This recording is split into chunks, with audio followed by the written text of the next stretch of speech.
শীতের শুরুতে নানান রকম পিঠের সম্ভারে সেজে উঠেছে সমুদ্র সৈকতের পাশে পিঠে পুলি উৎসব। পূর্ব মেদিনীপুর জেলার রামনগর বিধানসভার গোবরা পঞ্চায়েতের গোবরা সম্প্রীতির ময়দানে শুরু হলো পিঠে পুলি এবং সম্প্রীতির উৎসব 2024। এই উৎসব প্রথম বর্ষে শুরু হলো মহা সমারোহে। এই পিঠে পুলি এবং সম্প্রীতির উৎসবের আয়োজনে গোবরা গ্রাম পঞ্চায়েত এবং গোবরা নজরুল সংঘ। ডিসেম্বর মানে শীতকাল। শীতকালে বাঙালির জনপ্রিয় খাবার পিঠে পুলি। প্রত্যেকটা বাঙালি প্রত্যেক বছর মুখিয়ে থাকে শীতকালে পিঠে পুলি খাওয়ার জন্য। বাঙালির প্রত্যেকটা ঋতুতে প্রত্যেকটা খাবারের সাথে সাথে বিভিন্ন অনুষ্ঠান জুড়ে থাকে। পিঠে পুলি উৎসবে বিভিন্ন ধরনের পুলি পিঠের মধ্যে দেখা গেল মুগের পুলি, ভাজা পুলি, দুধ পুলি, চন্দ্রপুলি আর সেদ্ধ পুলি। এছাড়াও পাটিসাপটা, গোকুল পিঠে, পোস্তর পিঠে, নারকেল পিঠে, সরু চাকলি, গড়গড়া, পাতা সিজা ইত্যাদি পিঠে পুলি ছিল চোখে পড়ার মতো। এই পিঠে পুলি এবং সম্প্রীতি উৎসবে উদ্বোধক হিসেবে উপস্থিত ছিলেন এলাকার বিধায়ক তৎসহ প্রাক্তন মন্ত্রী অখিল গিরি। উপস্থিত ছিলেন রামনগর 1 তৃণমূল কংগ্রেসের সভাপতি উত্তম দাস সহ অন্যান্য অতিথিরা। অন্যান্য সময় অন্য মেলা হয়, উৎসব হয়, কিন্তু যে পিঠে পুলি উৎসবটা শীতকালে হয়। শীতকালে প্রতি লোকের বাড়িতেই, গ্রামাঞ্চলে, প্রত্যন্ত গ্রামে শহরে এই শীতকালেই পিঠেটা তৈরি হয় এবং এটা শীতকালে তৈরি হয়। এটা শীতকালে বেশিক্ষণ থাকে, ভালো করে থাকে। এবং শীতকালে যে চাল দিয়ে যে পিঠেটা তৈরি করে, কেউ সুজি দিয়ে তৈরি করে, কেউ চাল দিয়ে তৈরি করে, এটা শীতকালে এই জিনিসটা ভালো তৈরি হয় এবং শুকনো থাকে। তার জন্যে শীতকালেই পিঠে পুলি উৎসবটা হয়।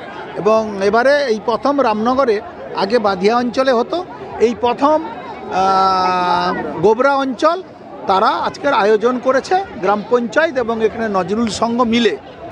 দেখুন, গোবরা গ্রাম পঞ্চায়েতের পক্ষ থেকে এবং আমাদের নজরুল সংঘের যারা দায়িত্বে আছেন মায়েরা, তাদের দীর্ঘদিনের একটা প্রস্তাব ছিল। তবে এবারে আমরা হঠাৎ এই প্রস্তুতি নিয়েছি, দেখেছি মায়েদের উৎসাহ আছে এবং পঞ্চায়েতের কর্মকর্তাদেরও উপস্থিতি আছে, তাই আমরা আয়োজন করেছি। এটা এসএইচজি গ্রুপের প্রায় অঞ্চলের আমাদের 483টি গ্রুপ রয়েছে, তার মধ্যে 14টি হচ্ছে উপসংঘ। আজকে আমাদের এখানে 12টি উপসংঘ অংশগ্রহণ করেছে। তাই 12টি উপসংঘ বিকেল 4টা থেকে তারা এসেছিলেন। তাদের বিভিন্ন ধরনের পিঠের ডিজাইন নিয়ে, আইটেম নিয়ে তারা আজকে দেখেছেন। বিকেল 4টে থেকে তারা এলাকার মানুষ পিঠে বাড়ির জন্য নিয়ে গেছেন, কিনে নিয়ে গেছেন। আশা করি তাদের খুব ভালো লাগছে। আমরা এখনো চৈতন্য উপসংঘের মাধ্যমে আমরা দুধ চিতই, রসকি ঝুরি, কোকো পিঠা, আরসা পিঠা, ক্ষীরের পাটিসাপটা, তারপরে এমনি চিতই পিঠা, দুধ চিতই, ক্ষীরকদম, তারপরে বাহারি পিঠা, এরকম অনেক রকমের পিঠে বানিয়েছিলাম। হ্যাঁ, নিজেরাই বানিয়েছি। অনুষ্ঠানটা এখানে নতুন হয়েছে, খুবই ভালো লাগছে। সবাই এখানে মজা করছে, সুন্দর অনুষ্ঠান হয়েছে।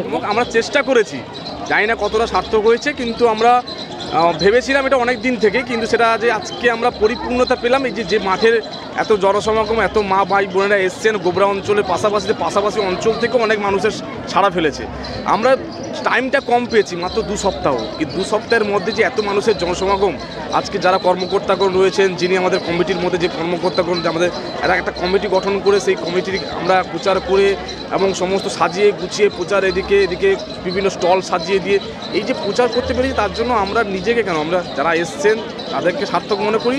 এবং আমরা মনে হয় আমাদের যে পরিশ্রম, সেটা মনে হয় যে হ্যাঁ আজকে এই পরিপূর্ণতা পেয়েছিলাম, আমরা খুশি। পূর্ব মেদিনীপুর থেকে রাজীব নন্দীর রিপোর্ট, খবর বাংলা।